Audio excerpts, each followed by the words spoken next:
everyone, welcome back to my channel. For those of you that have not met me, I am Zombie Bay, and today's lesson is going to be over more of the anatomy of your skate and how your skates really help keep you moving and how they really work. And so that for those of you that are new to skating and don't have anybody available to help you with your skates and help you adjust them, this lesson is more for you so that you can learn how to adjust them a little bit and how each little part of your skate actually works, so that in case something does happen, you kind of have an idea of how to repair it until somebody else can come and help you. So welcome to this channel again, and I can't wait to get this lesson started.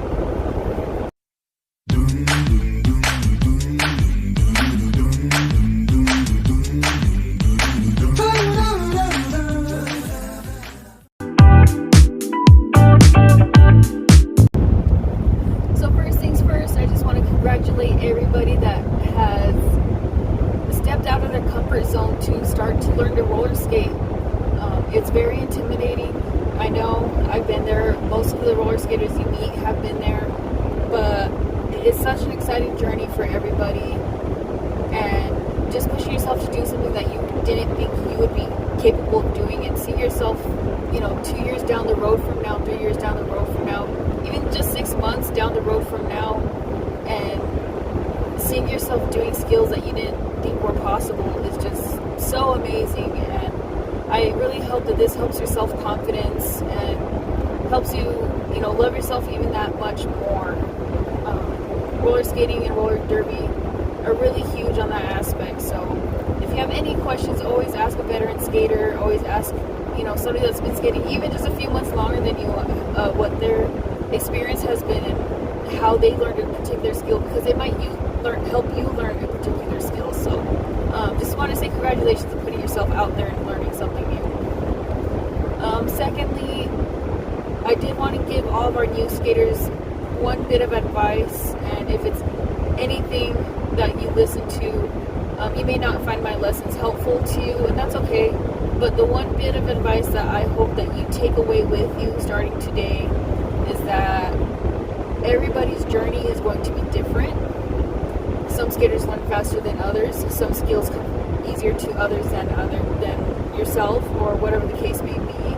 But I just want to remind you to not compare yourself to other skaters.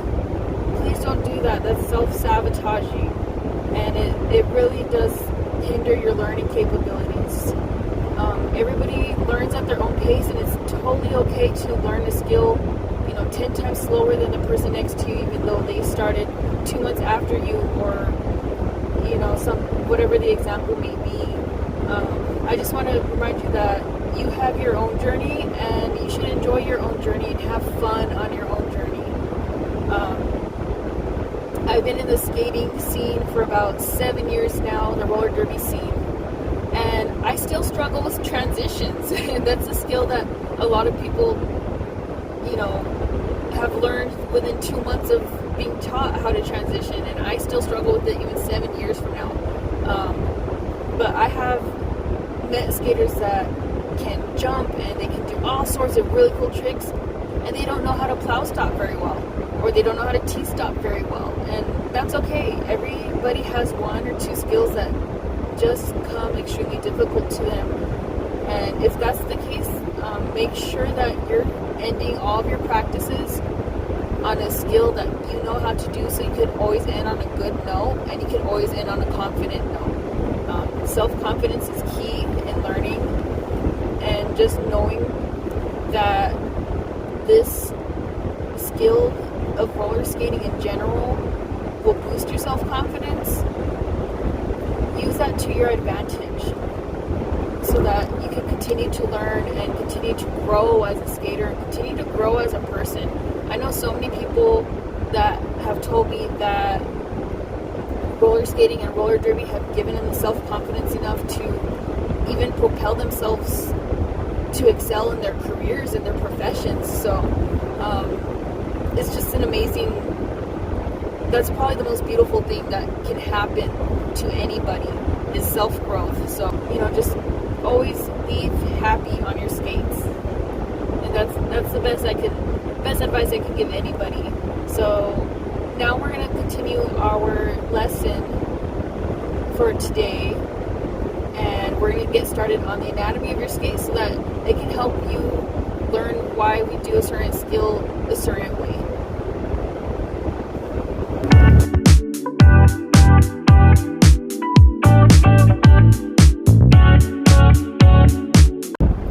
So before we get started on the anatomy of our skate portion of this lesson, I do want to go over buying the skates, because kind of need skates to learn to skate. So first thing about that is, please do not spend over $300 on skates. And that's just as a new skater. As you start getting a little bit more progress and you start learning your skating style and your skating preferences and stuff like that, then you can start spending a little bit more money on skates. Mine personally were about $800. Yes. So they do get expensive. So with saying that, as you start learning your skate style and what you prefer, you don't want to spend so much money on a skate and then go try to sell it and then not be able to resell it. Skates are extremely hard to resell, especially if they are used. So it's you most likely, I could say 99.9% of the time, will not make your money back on what you spent on them. Because, we don't want, a lot of people don't want to be using used skates if they could just wait another $50 from next paycheck to buy a brand new pair of skates. So definitely avoid spending a whole lot of money on that up until you find out what your skating preferences are. On the other end of the spectrum, do not spend $30 on a pair of skates, and honestly I really don't recommend anybody spending anything less than $150, to be honest. You get what you pay for with skates, you really do. And if you're buying those cheap skates from franchises like Dick's Sporting Goods, Big Five, anything of that sort, those aren't meant for roller derby. Really, they're not good to start skating in general. They're extremely hard to adjust. I don't think most of them have trucks, to be honest. The ones that I used to see when I used to work at one of those places, which I will not name for legal reasons, didn't even have trucks that you could adjust. They did not have a toe stop that you could adjust, and honestly they didn't even have toe stops that were removable. So as you start roller derby, you need toe stops that are removable and interchangeable, because they do wear out, and they will be a tool that you can use for roller derby that you really need to use for roller derby. If you happen to be somebody that is agile, or if you happen to be a jammer or a really sturdy blocker, a lot of times we'll use their toe stops a lot. So if you can't remove a toe stop, you're gonna have to buy a brand new skate, and that's another $30, $40 down the drain. They only last several months. So for you to be spending $30, $40 over a span of several months, you could have just waited and kept that money and invested into a pair of skates that will better suit you and last you, 2 or 3 years versus 6 months. So while we start talking about skates that will better suit you, I do recommend the Rydell brand R3 models.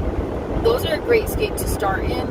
It's the skate that allows you to learn how to adjust them, unlike the cheap $30 skates that doesn't allow you to learn how to adjust skates. So definitely recommend the R3s for new skaters. And another brand I recommend is Bont, and they have a model called Quadstar. And those actually, they're a little bit more on the expensive side, but they tend to have sales every so often, and I've known skaters to get them for $89, $95, something around that. So I've known skaters to get them for under $100 when they're on sale. So definitely keep a lookout for those. I definitely recommend those for anybody that has 2 different size feet, because they are much more likely to accommodate those 2 different size feet.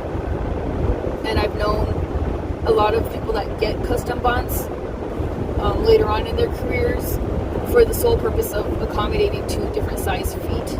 So definitely look into those if you need to. They do last long, and again, they do give you the opportunity to learn how to adjust them. Definitely recommend those. And if you're looking for more of a fashionable skate, so if you're not going to be doing roller derby and you're just going down the beach, you're learning how to jam skate and do all those really cool dance moves and stuff like that, I definitely recommend Moxie brand skate or a Candy Girl brand skate. They tend to have a little bit more personality to their looks. So if that's what you're looking for, I definitely recommend those. They do have skates that are under $300, and they do last a long time. I've known somebody to have theirs for like 10 years already, and they're still really good shape. The next piece of advice for buying roller skates is really important, so please pay attention right now if you are going to pay attention to any part of this lesson. All skates come in men's sizes, or I should say most skates come in men's sizes, so please be aware of that before you go buying skates online and they're not the correct size for you. The best way to know what size you are is to try somebody's skate on. So if you are joining roller derby and there's a particular brand you're looking for, ask your derby teammates or ask the coaches, ask the veterans that are currently rostered on their teams if they have that brand, if they have the model that you're looking for, and if you can try them on for 15 minutes to see if they fit. That's the best way to save money for yourself. And like I said, if you get the wrong size, you order the wrong size, they're extremely hard to turn around and get your money back on them, as far as reselling. And they do take a little while to resell as well. So definitely ask people to try their skates on before you go and buy some skates,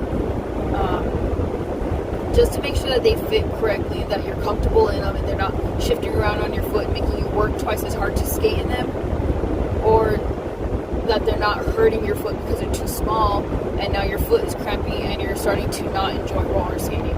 We want to avoid that, especially as we're trying to build your self-confidence as a roller skater, so definitely want to avoid that. I think that's about all I wanted to say as far as buying skates. So now we are going to transition over to the anatomy of your skates.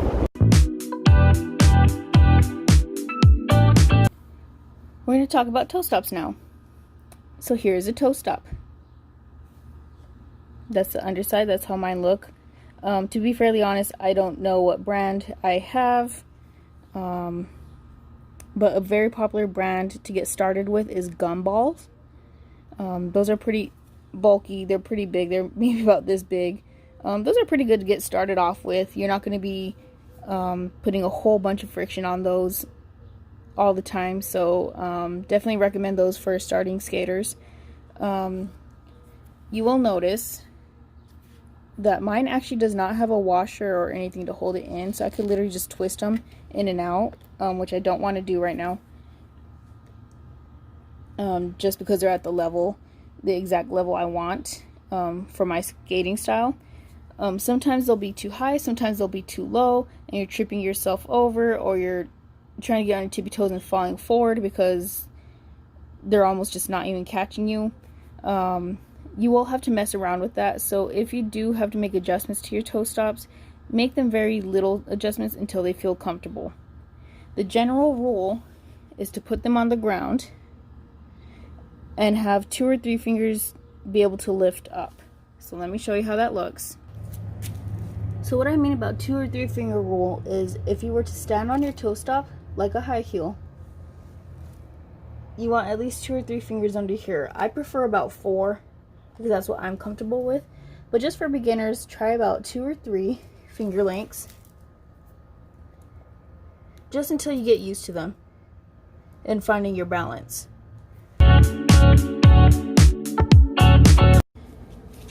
So what is a bearing? A bearing is this little guy that sits on the inside of the wheel and onto the axle of your skate. It's what helps keep your wheels spinning. Here it is, without the wheel. And you'll notice it's a different color than the one that's on my skate, and that's perfectly okay. It probably just means that it's a different brand. I'm pretty sure they're different brands. That's okay. So we're going to take a little Cricut tool because I messed this one up, so I'm more than happy to use this for this video and for bearing cleaning, which will come in a different lesson. But you do want to get at least one of these or a little X-Acto knife for when you're ready to clean your bearings. But what you can do is you can use this little tool, kind of just get under there and lift. There we go. And the part that I just took off right now is called a shield.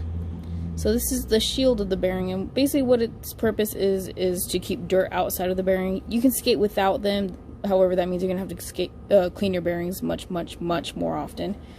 So that just kind of helps prevent that. And you don't want to get little pebbles in here and then it trips up your wheel locks up and then you fall. So yes, definitely make sure that your bearings do have their shields on.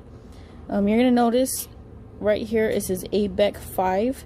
That's a grading scale that an outside source has given it. This is for quality control and so that you know what type of quality this is. If you're going to be doing roller derby, I really highly suggest doing an ABEC 7 or higher. ABEC 5 is okay, however I don't feel comfortable playing roller derby in these because I'm so hard on my feet. So I do just use these for street skating and just for leisurely skating. But the inside of the bearing, you'll notice that there's little balls in there. Typically those are ceramic, but I'm not going to get too much into detail on how these work or anything. But basically, you'll find bearings that either have 7 or 8 of these. This one happens to have 7. I prefer 8 of these little ceramic balls on my bearings for my roller derby wheels and skates. So how these work, this little metal plate right here, this little round one, goes into the axle, and they create friction enough for it to stay still. So this one always basically stays still for the most part. These little balls help the outer ring spin. You can see that. So as the outer ring is spinning, this outer ring creates friction between the wheel, and those basically stay stuck together as well. So that's how your wheel rolls. So it's not the actual wheel itself rolling, it's the bearing that's helping you roll. And I think that's important for you to know as a new skater, because I've always thought, oh, the issue must be my wheels because I can't get them to move, and they feel stuck, and no matter how much I loosen them, I can't get rolling. If you ever have that issue where your wheels aren't rolling the way you think they should, and you're loosening them to the point where it's getting unsafe for you to skate on them, and the wheels still aren't rolling, it's probably safe to guess that it's actually a bearing issue and not a wheel issue. So that is important. And we'll take a look at our wheel again. This one I removed the bearings from, but you'll notice there's kind of a little bit of a divider in the middle of the wheel. That's because this little bearing will go in here. You push it in with your tool, and then on the other side of the wheel there's actually going to be a spot for a second bearing. So each wheel will need 2 bearings. So that makes a total of 16 bearings for your pair of skates. And that's important because you need to know how many to buy when you're shopping, especially for those that have to shop online or while we're in quarantine and shops aren't open. You will need 16 bearings to fulfill the needs of your skates. Now we'll be talking about toe guards. So what a toe guard is basically a tool that you can use for your skate to prolong the leather on your skate and protect it from scraping on surfaces. So if you notice, my skates have a toe guard. This one's made out of leather particularly. It's pretty worn down, but if you could just imagine this happening to my skates would not last long. These shift around just a little bit, but you will notice I do have some scuff marks on the sides of my skate because I skate a little pigeon-toed, so when I fall I scrape the ends sometimes, and that's okay. If you do not have money for a toe guard, or you're not really sure where to get them, you can go to Etsy. There's a lot of Etsy shops that sell these by roller derby players or just general roller skaters. Those are typically trustworthy. And then if you are a vegan, there are some Etsy shops that do provide cruelty-free toe guards, so just keep that in mind. These ones for me have a lace pocket so the laces could go through, and that's what keeps them on. I'm pretty sure most of them are like that, but I'm not too certain because I've had these for several years and haven't had to change them. If you do not want to buy toe guards quite yet, or you can't afford it because you're buying other gear right now, another alternative is to actually use duct tape. You can duct tape, you know, knowing me, because I skate on the edges of my skate sometimes, you could just cover the spots where you know are going to get the most damage. Just duct tape your skate directly and let those wear out, and once those start wearing out, you can remove that tape and you can replace it with new tape. It's going to protect your leather just the same. So if you're cheap like me in the first several years, because I was buying all my gear and trying to figure out what pads and everything felt comfortable to me and buying more money on new pads and stuff, tape is a great way to go.